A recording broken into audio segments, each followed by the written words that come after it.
एका नवऱ्याने फक्त एका खोट्या पुराव्यावर विश्वास ठेवला आणि जिच्यावर जीवापाड प्रेम केलं त्या बायकोलाच घराबाहेर काढलं. ती काही न बोलता निघून गेली, पण जाताना एक पत्र ठेवून गेली. 7 वर्षांनी जेव्हा ती पुन्हा भेटली तेव्हा ती एक यशस्वी उद्योजिका होती आणि तिच्यासोबत होती एक छोटी मुलगी जी तिला आई म्हणत होती. त्या मुलीचं खरं रहस्य काय होतं? नवऱ्याला फसवणारा खरा गुन्हेगार कोण होता? आणि 7 वर्षांनी तुटलेलं हे नातं पुन्हा जुळलं का? प्रेम, विश्वास, पश्चाताप आणि दुसऱ्या संधीची ही हृदयस्पर्शी कथा शेवटपर्यंत नक्की ऐका, कारण शेवटचा प्रसंग तुमच्या डोळ्यात अश्रू आणेल आणि मनात प्रेमाबद्दलचा विश्वास पुन्हा जागवेल. समीर आणि पूजा दोघांची भेट एका ऑफिसमध्ये झाली होती. पहिली मैत्री, नंतर प्रेम आणि 2 वर्षांनी दोघांनी घरच्यांच्या संमतीनं लग्न केलं. लग्नानंतर त्यांचा छोटासा संसार आनंदात सुरू झाला. लहानसं घर, मोठी स्वप्न आणि एकमेकांवर जीवापाड प्रेम. समीर नेहमी म्हणायचा, पूजा, माझ्याकडे करोडो रुपये नसतील, पण तुला आयुष्यभर आनंदात ठेवेन. पूजा हसून म्हणायची, मला पैशांची नाही, फक्त तुझ्या साथीची गरज आहे. दोघे मिळून प्रत्येक छोटा क्षण साजरा करायचे. रविवारी एकत्र स्वयंपाक, रात्री गच्चीवर बसून गप्पा आणि भविष्याची सुंदर स्वप्न.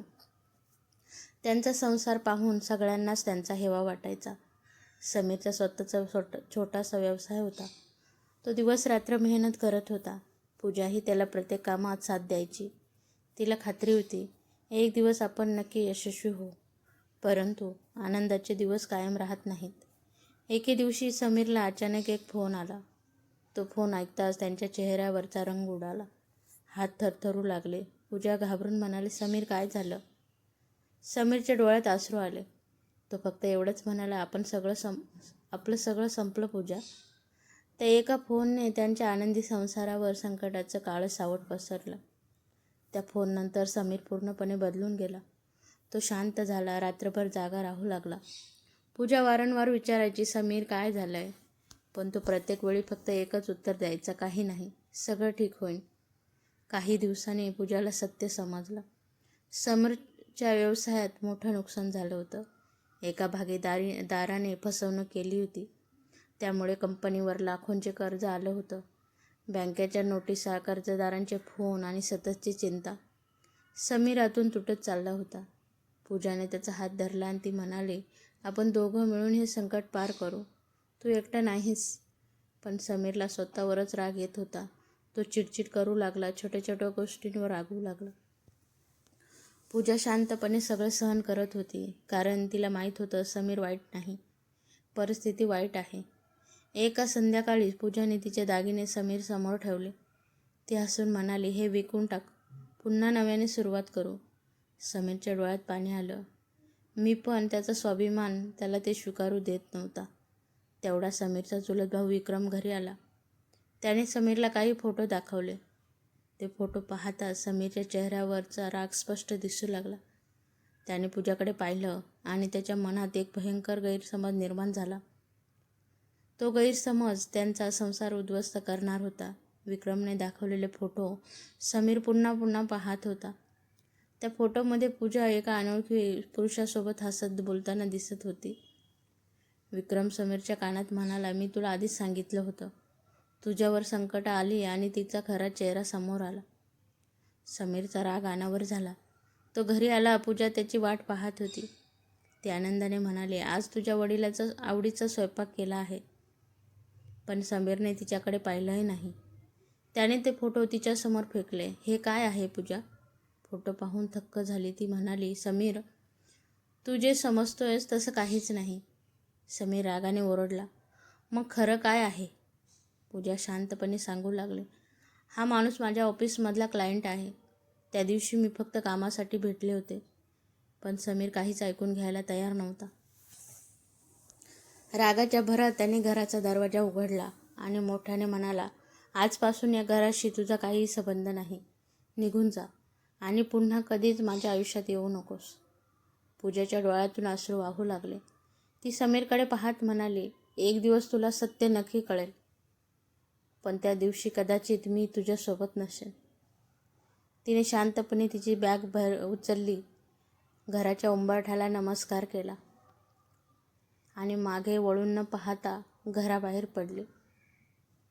समीर मात्र रागातच उभा राहिला. पण त्या रात्री उशीखाली त्याला पूजाने लिहिलेलं एक पत्र सापडलं. ते पत्र वाचल्यावर त्याच्या हातातून ते खाली पडलं, कारण त्यात लिहिलेलं सत्य त्याच्या आयुष्यातील सर्वात मोठा धक्का ठरणार होतं.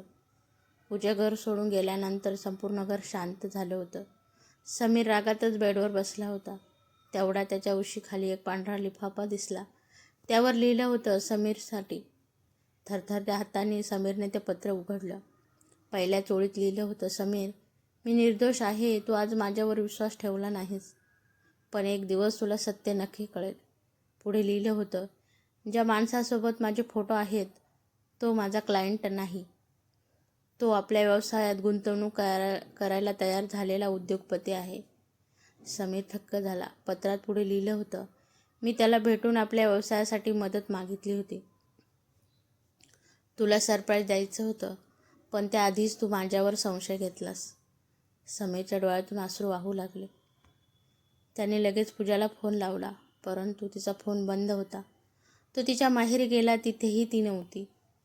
कोणीच सांगू शकत नव्हतं ती नेमकी कुठे गेली होती.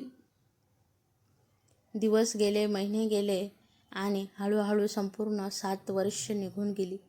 समीर रोज स्वतःला दोष देत जगत राहिला. एका दिवशी टीव्हीवर एका मोठ्या उद्योग पुरस्काराचा कार्यक्रम सुरू होता. सर्वोत्कृष्ट उद्योजिकेचा पुरस्कार जाहीर झाला आणि स्टेजवर आलेली व्यक्ती पाहून समीरच्या हातातील चहाचा कप खाली पडला. ती पूजा होती. साधी गृहिणी म्हणून घरातून गेलेली पूजा आज संपूर्ण देशात नावाजलेली यशस्वी उद्योजिका बनली होती. समीरच्या डोळ्यात अश्रू आले. तो हळूच म्हणाला, पूजा, मला फक्त एक संधी दे. पण पूजा त्याला माफ करणार होती की 7 वर्षापूर्वी तुटलेलं नातं कायमचं संपलं होतं. टीव्हीवर पूजाला पाहिल्यानंतर समीरच्या मनाला क्षणभरही शांतता मिळाली नाही. दुसऱ्या दिवशी तो त्या शहरात पोहोचला जिथे पुरस्कार सोहळा होणार होता. कार्यक्रम संपला. लोक पूजाचं अभिनंदन करत होते. तेवढ्यात गर्दीतून एक आवाज आला, पूजा. तिने मागे वळून पाहिलं. समोर समीर उभा होता. 7 वर्षांनंतर दोघांची नजर पुन्हा एकदा भिडली. काही क्षण दोघेही काही बोलले नाहीत. फक्त डोळ्यातून आठवणी वाहत होत्या. शेवटी समीर हळू आवाजात म्हणाला, माझ्याकडून खूप मोठी चूक झाली, मला माफ कर.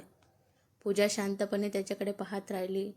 मग ती म्हणाली, मी तुला खूप आधीच माफ केलं आहे समीर, पण माफी आणि विश्वास या 2 वेगळ्या गोष्टी आहेत. समीरच्या डोळ्यात अश्रू आले. तो म्हणाला, मला फक्त एक संधी दे. मी पुन्हा कधीच तुझा विश्वास तोडणार नाही. पूजा हसली, पण त्या हसण्यात वेदना होत्या. ती म्हणाली, ज्या दिवशी तू मला घराबाहेर काढलं त्या दिवशी मी फक्त घर नाही तर माझं संपूर्ण आयुष्य मागे सोडलं. तेवढ्यात एक लहान मुलगी धावत आली. ती पूजाचा हात धरून म्हणाली, आई, आपण कधी घरी जाणार? हे ऐकता समीरच्या पायाखालची जमीन सरकली. त्याच्या मनात एकच प्रश्न घुमू लागला, ही मुलगी कोण होती आणि ती पूजाला आई का म्हणत होती? ती लहान मुलगी पूजाचा हात धरून उभी होती. समीर तिच्याकडे पाहतच राहिला. त्याच्या डोळ्यात भीती, आश्चर्य आणि हजारो प्रश्न होते. तो थरथरत्या आवाजात म्हणाला, पूजा, ही मुलगी? पूजा खाली बसली. तिने त्या मुलीच्या डोक्यावरून प्रेमाने हात फिरवला. हसत म्हणाली, हिचं नाव परी आहे, पण ती माझी जन्माने मुलगी नाही. समीरने सुटकेचा निश्वास सोडला. पूजा पुढे सांगू लागली, 7 वर्षापूर्वी मी घर सोडल्यानंतर एका अनाथ आश्रमामध्ये मला ही लहानशी मुलगी सापडली. तेव्हा ती फक्त 2 वर्षाची होती. कोणीच तिचं नव्हतं, म्हणून मी तिलाच माझं जग बनवलं. परी धावत आली. तिने समीरकडे पाहिलं आणि निरागसपणे विचारले, काका, तुम्ही का रडत आहात? हा प्रश्न ऐकता समीरच्या डोळ्यातून अश्रू ओघळले. तो शांतपणे म्हणाला, कारण मी आयुष्यातली सर्वात मौल्यवान व्यक्ती गमावली.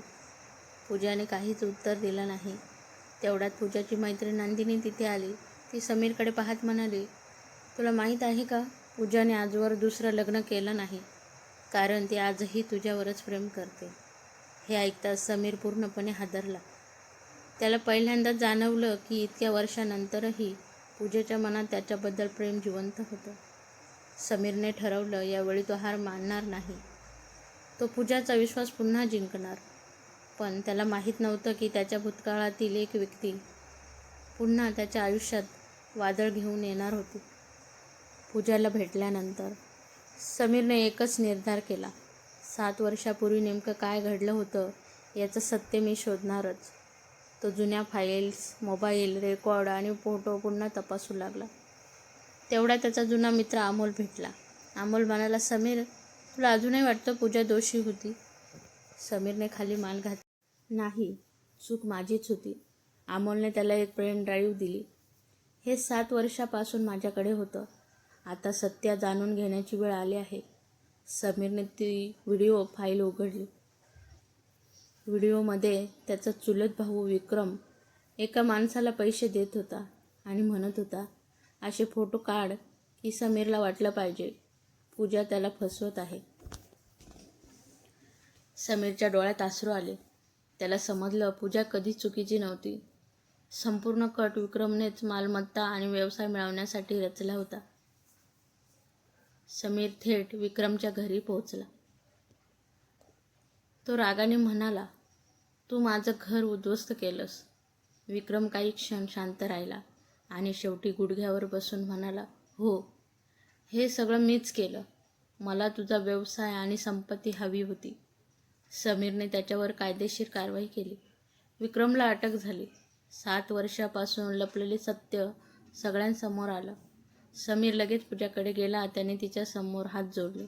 पूजा, यावेळी मी शब्दांनी नाही तर माझ्या कृतीने तुझा विश्वास परत जिंकणार. पूजाच्या डोळ्यात अश्रू आले, परंतु जिने अजूनही होकार दिला नाही, कारण तिच्या मनामध्ये अजून एक भीती जिवंत होती. ती भीती काय होती?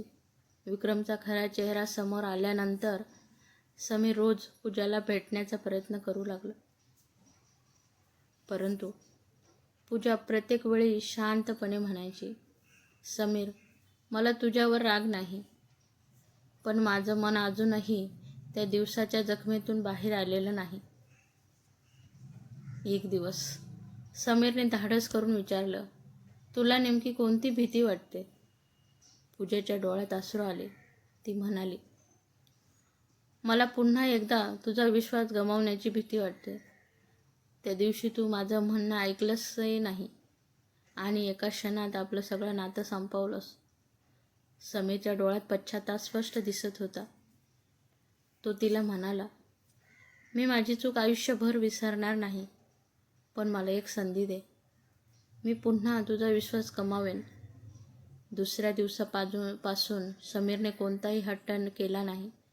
तो फक्त कृतीतून बदल दाखवू लागला. तो दर आठवड्याला अनाथाश्रमात जाऊन मुलांसोबत वेळ घालवू लागला. परीच्या शिक्षणाची जबाबदारी घेतली आणि पूजाच्या समाजसेवेच्या प्रत्येक उपक्रमात तिच्या मागे न राहता तिच्या बरोबरीने उभा राहिला. महिने गेले. पूजा समीरमधला बदल पाहत होती. एका संध्याकाळी परीने दोघांचे हात एकत्र धरले. ती निरागसपणे म्हणाली, आई, काका नेहमी तुमच्याकडेच बघतात. तुम्ही दोघं पुन्हा एकत्र का राहत नाहीत? त्या छोट्याशा प्रश्नाने पूजा आणि समीर दोघेही शांत झाले. पूजा समीरकडे पाहून हळूच म्हणाली, कदाचित आता वेळ आली आहे. समीरच्या चेहऱ्यावर अनेक वर्षांनी खरं हसू उमटलं होतं. पण एक शेवटचा निर्णय अजून बाकी होता. तो निर्णय त्यांचं आयुष्य कायमचं बदलणारा होता. 7 वर्षाचा विरह, असंख्य अश्रू आणि हजारो आठवणी आज पुन्हा एकदा दोघांना समोरासमोर उभं करत होत्या. पूजाने समीरकडे पाहिलं. ती हळू आवाजात म्हणाली, समीर, मी तुला खूप आधी माफ केलं होतं, पण तुटलेला विश्वास जोडायला वेळ लागला. समीरच्या डोळ्यात अश्रू आले. तो म्हणाला, यापुढे माझ्या आयुष्यात कोणताही निर्णय तुझ्यावर विश्वास न ठेवता घेणार नाही. तेवढ्यामध्ये छोटी परी दोघांचे हात हातात घेऊन म्हणाली, आई, आता तुम्ही दोघं वेगळं राहणार नाही ना? पूजा आणि समीरने एकमेकांकडे पाहिलं आणि हसत मान हलवली. काही दिवसांनी दोघांनी पुन्हा एकदा साध्या पद्धतीने लग्न करण्याचा निर्णय घेतला. यावेळी मोठा मंडप नव्हता, मोठा खर्च नव्हता, फक्त जवळची माणसं आणि भरभरून प्रेम होतं. लग्नाच्या वेळी समीरने पूजाचा हात हातात घेतला आणि म्हणाला, पहिल्यांदा मी तुला पत्नी म्हणून स्वीकारलं होतं. आज मी तुला माझी सर्वात चांगली मैत्रीण आणि आयुष्यभराची साथीदार म्हणून स्वीकारतो. पूजेच्या डोळ्यात आनंद अश्रू आले. काही महिन्यांनी समीर, पूजा आणि परी मिळून एक महिला स्वावलंबन केंद्र सुरू करतात. ज्या महिलांना आयुष्यात संकटांचा सामना करावा लागला, त्यांना रोजगार आणि नव्याने जगण्याची संधी देऊ लागतात. एका कार्यक्रमात पूजा स्टेजवर म्हणाली, नातं तुटतं ते एका चुकीमुळे, पण ते पुन्हा जुळतं विश्वास, पश्चाताप आणि प्रेमामुळे. समीरने तिचा हात घट्ट पकडला. परी धावत आली आणि दोघांना मिठी मारली. सूर्य मावळत होता. तिघेही एकत्र उभे होते. समीर हसून म्हणाला, देवाने मला दुसरी संधी दिली आणि मी यावेळी माझं कुटुंब कधीच हरवू देणार नाही. पूजा हसली आणि तिचं डोकं समीरच्या खांद्यावर ठेवलं. रागाच्या एका क्षणात घेतलेला निर्णय आयुष्य उद्ध्वस्त करू शकतो, परंतु विश्वास, संयम आणि खरं प्रेम असेल तर तुटलेली नातीही पुन्हा फुलू शकतात. धन्यवाद.